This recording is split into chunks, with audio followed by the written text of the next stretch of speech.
오늘 말씀의 제목을 완전한 삶이라고 한번 해봤습니다.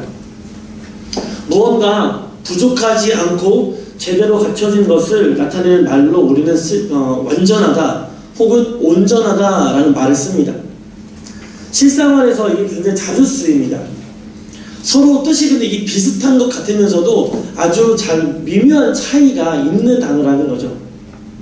먼저 온전하다라는 말은요, 본바탕 그대로 고스란히 유지되다라는 뭐 그런 의미가 있어요. 잘못된 것이 없이 바르고 옳다라는 의미를 가진다는 겁니다. 예를 들어서 이게 다 언제 쓰냐면은 그 동네가 전쟁을 치루었음에도 불구하고 비교적 온전히 자기 모습을 유지하고 있다라는 때 이런 단어를 쓴다라는 것이죠. 반면에 완전하다는 단어는 필요한 것이 모두 갖추어져서 모자람이 없는 상태를 표현할 때 쓰는 단어입니다. 예를 들면 내가 맡은 일을 완벽하게 완전하게 수행했다라고 했을 때, 일에 빈틈이 없을 때, 혹은 만약에 임금협상의 문제가 완전하게 타결되었다라고 했을 때, 그럴 때 쓰는 단어가 이 완전하다라는 단어입니다. 어느 정도의 차이가 있는 건 아시겠죠? 느낌적으로다가 온전하다와 완전하다가 다르다는 단어는 아마 다른 단어구나 라는 것을 이해하셨을 겁니다. 여기까지 내용이 KBS 월드 라디오에 나오는 바른 우리말에 나오는 내용입니다. 네. 웃으시면 감사하고요. 성경에도 이 단어들이 다르게 사용됩니다. 다르게 쓰임받고 있어요. 성경에서도 온전하다라고 할 때는 대부분 사람에게 쓸 때나 어떤 상황에 있을 때 온전하다라고 쓰죠. 우리가 찬양 가운데서도 왜 그런 찬양 있죠. 주 안에 온전케 되리, 아시죠? 거기 온전하다는 안 쓰잖아요. 이거는 내가 하나님 앞에 온전케 될 겁니다. 하나님 보낸 그 목적에 따라서 하나님 그 쓰임받게 하는 사명 안에서 내가 온전히 쓰임받기 원합니다. 보낸 목적에 따라 내가 내 삶을 살아내는 것, 유지하는 것, 이것이 온전하다는 것을 성경에서 쓰이고요. 대부분 하나님이 지으신 모습이나 사역에서 벗어남이 없는 사람들에게 이 온전하다라는 표현을 씁니다. 그리고 반면에 완전하다라는 것은 사람에게 쓰이지 않았습니다. 성경에서는 오직 하나님에게만 쓰이는 단어가 이 완전하다라는 단어입니다.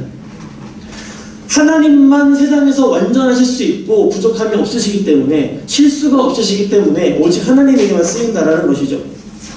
그래서 우리 찬양할 때도 완전하신 나의 주님, 완전하신 나의 주님을 찬양하죠. 단어의 의미에서 이미 알게 되셨겠지만 세상에서 온전한 사람은 있을 수 있으나 완전한 사람은 있을 수 없다라는 것입니다. 그런데 우리는 주로 이 온전한 것도 원하지만 완전하게도 우리는 원한다라는 거죠.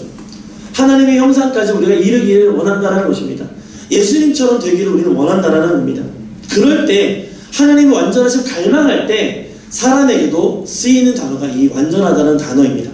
하나님의 성품을 담고 싶습니다. 아버지처럼 예수님처럼 살고 싶습니다고 할 때 그때 쓰인다는 것이죠. 오늘 본문에 쓴 다윗이 쓴 시편에서도 다윗도 완전한 길을 주목하겠다라고 말하는데, 내가 완전하다라고 말하는 것이 아니라 하나님의 그 완전하신 길을 내가 본받고 싶고 걸어가고 싶습니다라고 표현하기 위해서 이 완전하다라는 단어가 쓰였습니다. 오늘 본문 2절 한번 같이 보겠습니다. 내가 완전한 길을 주목하오리니 주께서 어느 때나 내게 임하시겠나이까. 내가 완전한 마음으로 내 집안에서 행하리이다 하고 스스로 내가 완전한 길을 주목하겠다, 하나님의 길을 주목하겠다, 하나님처럼 완전해지고 싶다라고 결단하고 있다는 것이죠. 이스라엘은요, 하나님이 택하신 나라입니다. 그렇기 때문에 이스라엘은 하나님의 통치 안에 있을 때 온전할 수 있습니다. 그래서 이 나라도 완전하신 하나님이 다스려야만 온전할 수 있다는 것이죠. 그래서 다윗은 왕으로서 가야 할 그 완전한 길, 즉 하나님이 인도하시는 길을 가겠노라고 말하고 있는 것입니다. 오늘 새벽 기도회 때 말씀을 시편을 나눴었습니다. 이것도 다윗은 쓴 시였는데요. 우리가 세상에서 죄와 분리되어 살 수 없는 것에 대해서 나누었었습니다. 죄 안에서 죄악의 유혹을 받으면서 때로는 죄를 지으면서 살 수밖에 없는 게 이게 우리의 존재라는 것입니다. 그러면 우리가 그 죄를 어떻게 해결하고 살아야 되느냐에 대해서 말씀 가운데 뭐라고 하냐면은 죄가 무엇인지를 알아야 된다라고 말하고 있지 않고요. 그 죄 또한 하나님이 주신 것임을 알고 하나님만 바라보고 하나님만 의지해라 라고 말하고 있다는 것이죠. 죄악된 세상에서 승리하는 방법은 우리의 눈이 죄악을 보고 그 죄의 원인을 분석해서 알아서 이겨내라 라고 말하고 있는 것이 아니고요. 오직 하나님만 바라고 하나님만 의지함으로 세상 가운데서 우리가 승리하라 라고 말하고 있는 겁니다. 여러분, 눈보라가 막 불어오고 있어요. 눈은 왜 내리는가? 눈보라가 이기기 위해서. 눈은 왜 내리고 어디서부터 오는가를 확인하는 사람은 없습니다. 그렇죠? 집 밖에 나가야 돼요. 출근을 해야 돼요. 학교를 가야 됩니다. 그런데 눈보라가 막 휘날아쳐요. 그런데 이 눈보라를 헤치고 어떻게 학교를 가야 되지? 그거를 고민하기 위해서, 해결하기 위해서 눈이 어디서부터 오는지를 고민하는 사람은 없다라는 거죠. 여기는 이제 오늘 낮에 모래바람 대단했죠. 세상이 노랗더라고요. 아이 학교 아침에 데려다 주는데도 저 앞에 항상 지나는 30번 그 고가도로가 보이질 않는 거예요. 딱 이제 저희 동네길에 나와서 이제 AU에서 지나서 이제 딱 30번 길 보여야 되잖아요. 신호가 보여도요. 빨간불이나 파란불이나 안 보이는, 존재 자체를 모르겠는 게 너무 노래가지고. 근데 그럴 때 여러분, 우리가 먼지 바람 앞에서 내가 어떻게 가야 할까를 고민하죠. 이 먼지 바람을 내가 해결하기 위해서 먼지에 집중하는 사람은 없다라는 겁니다. 이 먼지는 어디서부터 불어오는 것인가? 왜 부는 것인가? 그렇죠? 당연한 상식 아닙니까? 우리는 가야 할 목적지를 집중하고 어떻게 하면 이 모래바람 안에서 안전하게 갈 수 있을까? 목적지에 다다를 수 있을까? 이거를 고민한다는 겁니다. 이건 당연한 거고 자연스러운 건데 우리가 삶에서 죄의 유혹이 오면은 죄에 집중한다는 거예요. 이게 내가 왜 죄에 유혹한다? 어디서부터 오는 것인가? 이게 뭐가 문제인가? 그렇게 다윗은 죄에 집중하지 말고 거기에 관심을 기울이지 말고 오직 나의 길을 걷게 하시는 하나님께 집중함으로 죄와의 싸움에서 죄의 유혹으로부터 승리하라 라고 시편은 우리에게 말씀하고 있다는 것이죠. 죄악을 이기는 방법이 바로 그것이라는 겁니다. 죄가 무엇인지 원인은 무엇인지 그게 중요한 게 아니라 이 가운데 나와 동행하시고 나를 붙드시는 하나님의 임재를 경험하고 그분을 의지하는 게 죄에서 승리하는 방법이라는 것이죠. 묵묵히 하나님이 보이신 목표에 집중하며 나아가는 것입니다. 그런데 이게 흔들릴 때가 있습니다. 우리가 어쩔 수 없이 이 땅에 감추고 사는 죄인이기 때문에, 본성이 죄인이기 때문에 죄의 유혹을 받습니다. 받아요. 하나님께 내가 정말 깨어있지 않으면 죄가 어느 순간 내 집에 훅 들어와서 유혹을 당하게 된다는 것이죠. 세상에서 그래서 우리가 많은 부를 축적하게 되었을 때, 많은 힘과 많은 명예와 능력을 내가 얻었을 때 내 눈이요 하나님을 보지 못하는 경우가 더 많이 생긴다는 것입니다. 절대 권력을 소유한 사람이 부도덕에 빠지는 경우를 우리는 많이 보게 되어집니다. 요즘요 사회를 비판하는 수많은 영화들이 많이 개봉했었어요. 거기에는요 재벌도 나오고요, 정치인도 나오고요, 수많은 권력자들이 많이 나옵니다. 그런데 하나같이 그들이 그 권력 때문에 초심을 잃고 부패하는 장면들을 많이 보게 됩니다. 제가 좋아하는 드라마에서도 정말 정직한 검사였는데 그 검사가 이 권력의 맛을 알더니 부패하더라고요. 그런데 정말 그 드라마가 더 마음에 들었던 것은 마지막 쯤에 그 검사가 자신의 부패함을 인정하고 스스로 자기 물러나는 거예요. 정의는 살아있다. 얼마나 드라마를 보면서 뿌듯했는지 모릅니다. 아무튼 간에 우리 인간의 연약함을 보여주고 있다는 거예요. 권력 앞에 힘이 없을 때, 내가 빈할 때, 내가 없을 때는 하나님 나를 도우소서가 우리가 익숙합니다. 그런데 내가 부할 때, 부족함이 없을 때는 오히려 이 힘과 능력이 넘치면 나를 도우시는 하나님을 찾지 않게 되어진다는 것이죠. 그러면서 자연스레 하나님의 도우심을 구하지 않게 되고 자연스럽게 세상에 죄악에 물들어가게 된다는 것이죠. 다윗은 그것을 알고 있었다는 것입니다. 다윗은 지금 이스라엘의 왕이 되었습니다. 절대 권력이 손안에 있습니다. 놀라운 능력과 명예와 힘이 손안에 있는 사람이에요. 그런데 내가 이런 힘이 있을 때 내가 부패하기 쉬운 죄인이라는 것을 다윗이 알았어요. 그래서 지금 오늘 시편 101편처럼 고백하는 겁니다. 하나님이 이 나라는 주님을 찬양해야 하는 나라입니다. 1절을 보세요. 내가 인자와 정의를 노래하겠나이다. 여호와여 내가 주께 찬양하겠나이다. 무슨 말입니까? 내가 하나님이 나를 그 어린 소자 때부터 양치던 어린아이 때부터 나를 인도하신 그 하나님께서 내가 왕이 된 지금 이 순간에도 여기를 찬양해야 될 나의 하나님이 되십니다. 나는 지금 왕이 되었고 나는 명예가 있는 사람이고 능력이 있는 사람이지만 내가 여기 있으면은 나는 여전히 연약하기 때문에 죄의 유혹을 당합니다. 나는 부패할 것입니다. 그래서 나는 하나님의 그 완전한 길을 가기를 소원합니다. 라고 고백하는 게 이 시편 101편이라는 것이죠. 그래서 주님의 길을 주목하겠다라고 결단하는 겁니다. 주님의 길을 주목하겠다. 여러분, 저와 여러분에게도 이 다윗과 같은 이 갈망이 있는 줄을 믿습니다. 우리가 예수님을 믿잖아요. 죄 때문에 여러분 쓰러운 분도 많으시죠. 반복적으로 짓는 죄들, 내가 벗어나고 싶어도 벗어나지 못하는 나의 연약함들, 근데 그걸 하나님 나무라지는 않으십니다. 그런데 하나님 앞에 항상 내가 죄스러운 부분들이 있다는 거죠. 하나님 그런 부분에 대해서 하나님 내가 이 죄악에서부터 좀 벗어나서 하나님의 그 거룩하심을 내가 담고 싶고 하나님이 보낸 그 목적에 따라 내가 온전한 삶을 살고 싶고 예수님처럼 내가 완전한 사람이 되고 싶습니다라는 갈망이 우리 안에 있다라는 것입니다. 죄와 관계없는 삶을 살고 싶고 하나님과 더 친밀하여 주의 복을 누리고 싶고 주님과 동행하는 것이 저만의 바람은 아닐 거라는 거예요. 예수님을 주로 고백하는 사람이라면 누구의 고백이라도 다 된다라는 것입니다.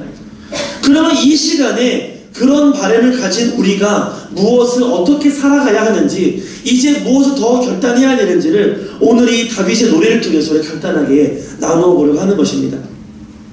다윗이 시편 101장을 통해서 주의 길을 주목하겠다라고 결단하면서 두 가지 부차적으로 더 내가 이와 같은 것을 하지 않겠습니다, 이렇게 하겠습니다 라고 결단한 것도 있습니다. 그 첫 번째가 바로 3절입니다. 3절 보시면요, 나는 비천한 것을 내 앞에 두지 않고 배교자들의 행위를 미워하며 그 어떤 것도 붙들지 않겠습니다 라고 고백하고 있습니다.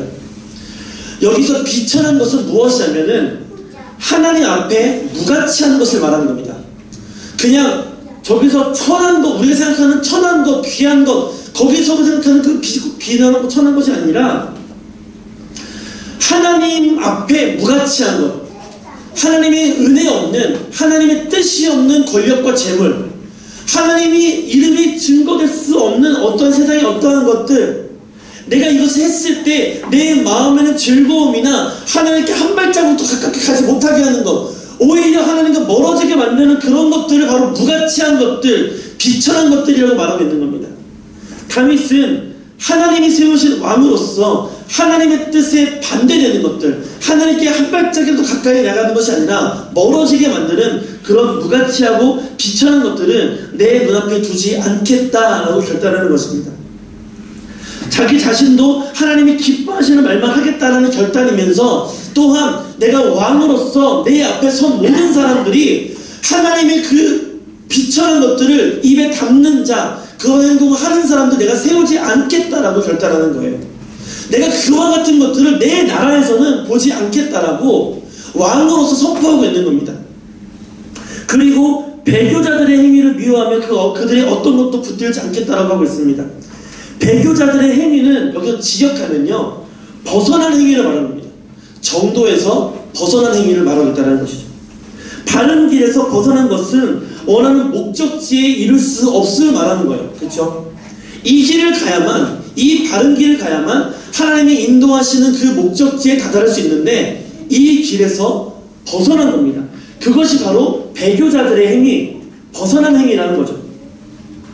이거는 다른 길이나 돌아가는 길이 아닙니다. 지름길과 구별되는 겁니다. 잘못된 행동이라는 거죠. 하나님께 나아갈 수가 없어요. 근데 세상은 우리에게 유혹합니다. 야, 이렇게 돌아가도 갈 수 있어.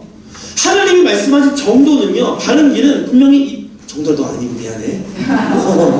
제가 지난번에 요 아이한테 저의 이름은 정도거든요. 근데 제가 우리 학생부에 정석이라는 아이가 있어요. 근데 제가 두 번이나 정석이라고 불렀어요. 공개적으로 미안하다 정도야. 바른 길, 하나님이 알려주신 그 바른 길은요, 하나님이 이루고자 하는 그 목적지에 이르게 하는 길입니다. 근데 세상은 우리에게 말을 해요. 요거 요만큼만 틀어서 가면 훨씬 편하게 거기 갈 수 있어 라고 말합니다. 조금 돌아가면은 너도 좋고 나도 좋아. 그리고 목적지를 이룰 수 있어 라고 말을 합니다. 그런데 우리가 그 길을 가서 안 된다라는 것이죠. 그와 같은 길을 다윗은 가지 않겠다라는 겁니다. 내가 편하자고 사람이 만족 주겠다고 하나님이 이른 그 길을 내가 안 걷는 돌아가는 짓을 하지 않겠다라는 겁니다. 그리고 나와 함께하는 이들도 그와 같은 거짓된 길을 걷지 않게 하겠다라는 왕의 선포라는 것이죠. 여러분, 우리 삶에 무가치한 것이 무엇이는지 한번 생각해 보시기 바랍니다. 내가 지금 아무런 생각 없이 습관처럼 하는 어떤 행동들, 어떠한 일들, 어떠한 뭐라 그럴까요? 취미생활들 여러 가지가 있을 수 있겠죠. 잘 생각해 보세요. 그게 나를 하나님께 나아가도록 도와주는 것인가? 아니면 조금이라도 하나님을 멀리하게 하는가? 를 생각해 보시라는 거죠. 그렇다면 후자라면 하나님으로부터 멀어지는 것이라면은 결국 우리를 죄로 인도하는 것이 되고 이와 같은 것이 바로 비천한 것이고 무가치한 것이라는 겁니다. 저도 저의 삶을 돌아봤어요. 근데 사실은 번쩍 떠오르는 게 없어요. 아 그거 맞아. 이런 거 없더라고요. 제가 뭐 그렇게 잘못 살지는 않았어요.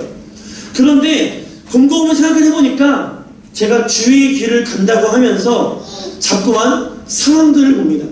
사람의 눈치를 봐요. 저는요 전도사 때는 겁이 없었거든요. 성도들이랑 싸우고.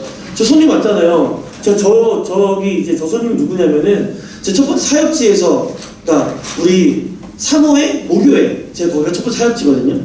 거기서 전도사역을 하면서 심지어 막 교사랑 싸우고요. 애들한테 막말하고요. 막 아마 알 거예요. 그랬었어요. 그때는 겁이 없었어요. 그런데 사역을 하면 할수록 제가 상처 주지 말아야지, 사랑으로 대해야지, 맞는 말이잖아요. 그런데 할 말을 못하게 되더라고요. 하나님 눈치를 보는 게 아니라 제가 어느 순간부터 사람의 눈치를 보고 상황을 보고 말을 하게 되더라고요. 그리고 하나님의 말씀을 내가 바르게 들으면 되는데 하나님의 말씀을 바르게 들어서 바르게 있는 게 좀 전해주는 게 아니라 상황에 맞게 제가 이렇게 돌리고 저렇게 돌려서 이렇게 말을 하게 제가 그러고 있더라고요. 이게 정말 하나님이 원하시는 것이라면 그나마 다행인데요. 제가 사람 눈치를 보는 거라면, 하나님 두려워하지 않고 사람 두려워하는 거라면 이거는 무가치한 일이라는 겁니다. 내가 욕을 먹더라도, 내가 사람에게 미움을 받더라도 하나님이 주신 이 말 내가 뱉었어야 되는데 그걸 못했으면 이건 무가치한 배려였다는 거죠. 무가치한 사랑이었다는 겁니다. 그 사랑이 아니라는 거죠. 저에게 이런 무가치함이 있더라는 겁니다. 여러분의 습관적인 배려, 여러분 습관적인 어떠한 사랑, 어떤 행동들 잘 생각해 보세요. 그게 하나님이 내게 원하시는 겁니까? 그걸 생각해 봐야 된다는 거죠. 하나님이 진짜 원하시는 것, 이걸 통해서 하나님이 기뻐하시는 열매가 맺어지면 괜찮습니다. 그게 아니라면 그거를 감당해야 한다는 것이죠. 그와 같은 부담감을 내가 감당하고 내가 욕먹을 각오하고 그 말을 뱉고 행동을 해야 한다는 것입니다. 저의 삶에서 사람의 말을 자꾸 듣고자 하는 것, 상황을 살피는 것은 무가치한 것이었습니다. 여러분에게도 비슷할 겁니다. 인생이 다 똑같을 수는 없지만 하나님의 사람으로 살아가는 것은 똑같거든요. 그러면 저나 여러분이나 하나님 말씀하시는 것에 순종해야지, 상황에 관계없는 삶을 살아야지, 상황에 따라서 이렇게 살았다 저렇게 살았다, 이것은 옳지 않다는 것이죠. 하나님이 감동 주시는 말을 우리는 고백할 수 있어야 하고요, 감동 주시는 그 말씀을 삶으로 살아낼 수 있어야 합니다. 이것을 통해서 내가 사람의 미움을 받을지언정 하나님의 미움을 받아서는 안 된다라는 것입니다. 여러분, 내 삶에서 깨달아지는 무가치한 것들을 이 시간 온전히 버려버리고 하나님의 기쁨 되시는 저 여러분을 존귀한 인생 되어졌으면 좋겠습니다. 또한 자꾸만 들어오는 세상의 유혹을 구별해서 거절할 수 있어야 됩니다. 저 교회 아니고요, 또 다른 교회, 저의 모교회에서 사역하던 제 모교회에서 제가 사역도 오래 했었잖아요. 거기서 사역하고 있는 한 사역자분과 제가 부탁할 게 있어서 통화를 한번 했어요. 이런저런 부탁하고 이야기하다가 이제 그분이 하신 말씀이, 그분이 오랫동안 사역을 쉬다가 다시 이제 사역자의 자리에 돌아오셨거든요. 그걸 하시는 말씀이, 하나님이 저를 다시 이 자리에 세우신 이유가 있는 것 같아요 라고 말씀하시더라고요. 무슨 말인고 하니 기존에 있는 그 기득권과 부딪혀야 되는 상황이 많이 있다는 거예요. 근데 이게 불필요한 부딪힘이 아니라 사실은 저도 그 교회에 있으면서 문제인식을 하고 있었던 문제예요. 근데 제가 그 사역의 담당자가 아니기 때문에 함부로 부딪히고 말할 수 없는 입장에 제가 있었던 것이죠. 근데 이분은 그 담당자로 서게 되는 거예요. 그래서 집사님이고 장로님이고 이런 필요가 있습니다. 이런 변화가 필요합니다. 말씀을 드리면 받아들여지지 않으니까 처음에는 설득도 해보고 하다가 사람이 매번 말해서 말을 안 듣고 하면은 어떻게 됩니까? 포기하거나 될 대로 되라고 싸우거나 계속해서 부딪히거나 그러거든요. 근데 사역자니까 싸울 수는 없으니까 본인이 마음으로 계속 싸워내는 거예요. 참고 견디고 요만큼 변화시키고 만족하고 또 하나님께 부르짖고 이거 하고 있다는 거죠. 하신 말씀이 참 쉽지 않네요 그러는 거예요. 그런데 그래도 해야죠. 하나님 이것 때문에 날 여기 부르셨는데 그래도 해야죠. 내가 욕먹고 내가 미움받아도 그래도 해야죠 라고 말하는 겁니다. 사실은요 아까 말씀드렸던 것처럼 비슷한 이야기지만 이 말을 할 때요 내가 꼭 이렇게 말하지 않아도 돌려서 들어가기도 할 수 있습니다. 그쵸? 돌려서 들어가기도 할 수 있고요 내가 조금 다른 방법으로 이야기할 수도 있어요. 그런데 하나님이 원하시는 건 그게 아니라는 거예요. 뻔히 보이는 갈등을 앞에 보고도 행동을 해야만 하는 상황은 쉽지 않다라는 거죠. 세상은 계속 유혹합니다. 유혹해요. 야 그냥 네가 편하게 생각해. 그러니까 있는 게도 변화 없이 생각해도 문제 없잖아 라고 말하는 사람들이 있다는 거예요. 교회 안에도. 그렇게 유혹을 받는 거죠. 하나님이 세우신 목적이 분명히 있는데 나로 하여금 타협하는 유혹이 들어오는 겁니다. 여러분에게도 그런 거 있을걸요? 하나님이 말씀하신 것에 대해서 나를 유혹하는 것들이 있어요. 그렇게 안 해도 돼 라고. 그런데 이것을 안 한다고 내 안에 내 삶에 당장 어떤 피해가 오는 거 아니에요. 오히려 평안합니다. 오히려 기쁨을 누릴 수 있어요. 내가 주의 일을 하면 더 내가 아픔을 누립니다. 근데 그래도 해야 하는 것들이 있다는 것이죠. 어떤 유혹이 오더라도 타협하지 말아야 한다는 것입니다. 오직 하나님만 붙들어야 되는 거죠. 내 마음속에 자꾸만 편안함을 추구하는 것은 인간의 본성이에요. 죄된 본성이라는 거죠. 편한 것으로 흘러가려 하는 것은 죄된 본성이라는 거예요. 당연히 그러니까 부담스러운 말, 어려운 말 안 하게 되려고 하는 거죠. 그런 유혹에 귀에 대고 그게 뭐라 그러죠? 그럴듯하게 들리는 거고 그렇게 하게 되어지는 건데 하나님 말씀하시기 분명하면 여러분 그 말씀에 순종하시기 바랍니다. 사람에게 미움받는 게 낫고 하나님께 미움받으면 그 인생 끝나기 때문에 그렇습니다. 이것이 첫 번째 주의 길을 주목하겠다고 결단하면서 부차적으로 다윗이 이런 것들을 하지 않겠습니다의 첫 번째 내용입니다. 무가치한 것들을 버리는 것 그리고 주의 길을 벗어나게 하는 유혹을 뿌리치는 것 이것이 첫 번째 다윗의 결단이었고 두 번째는 4절입니다.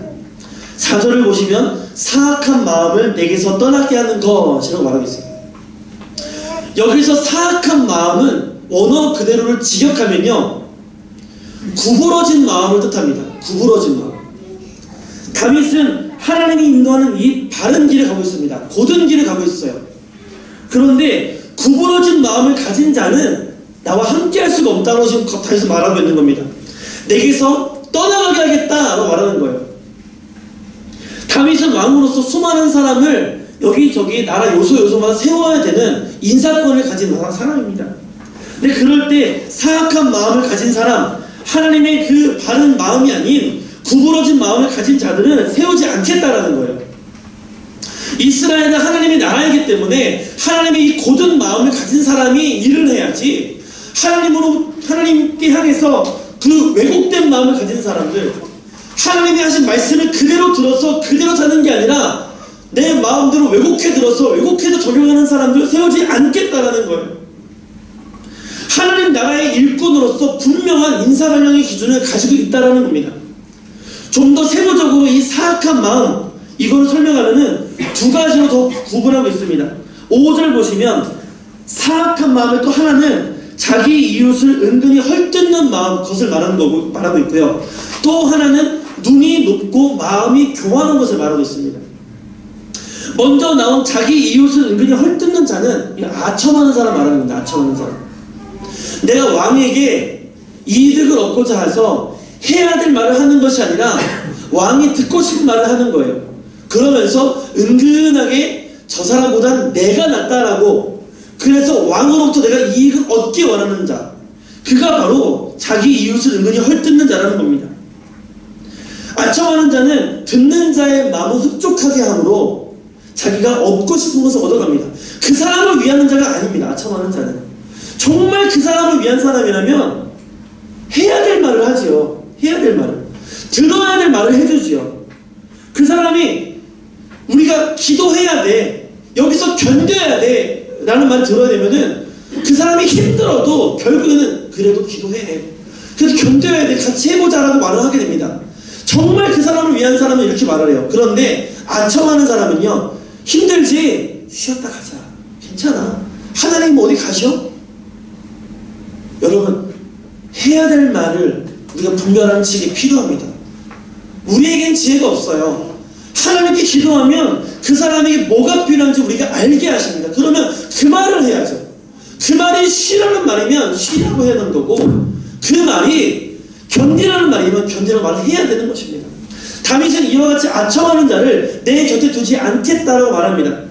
그 두 번째는 누리 높은 자를 말하고 있어요. 누리 높은 자는요, 뭐냐면은 자기가 가진 것은 굉장히 많으나 그 안에 하나님을 향한 경건함이 없는 사람을 말하는 겁니다. 다시 말해서 하나님이 주신 지혜와 은사와 달란트가 내 안에 넘치도록 있어요. 그런데 정작 하나님을 향한 그 경건, 하나님 앞에 하나님의 자녀로서 그 말씀을 따라 살아가는 구별된 삶이 없다라는 거죠. 하나님의 주신 달란트, 하나님의 주신 은사로 내가 능력을 발휘하고 인정을 받습니다. 수많은 일들을 처리합니다. 사람들이 나를 인정해줘요. 그런데 그 삶 가운데 내가 높아지는 것이 아니라 하나님이 높아져야 되는데, 예수 그리스도가 증거되어야 되는데, 하나님이 일이 완성되어서 가야 되는데 그런 건 없고 내가 영광받고 끝이 나는 거예요. 이와 같은 자를 지금 눈이 높은 자라고 말하고 있는 겁니다. 주시는 말씀은 넘치도록 있는데 내 말씀을 통한 어떤 하나님을 향한 올려드림도 없고 살아냄도 없는 자를 말하는 겁니다. 그리고 함께 기록되어 있는 마음이 교만한 자는요, 원어 문자적인 의미는 마음이 넓은 자입니다. 마음 그냥 그 자체가 넓은 자.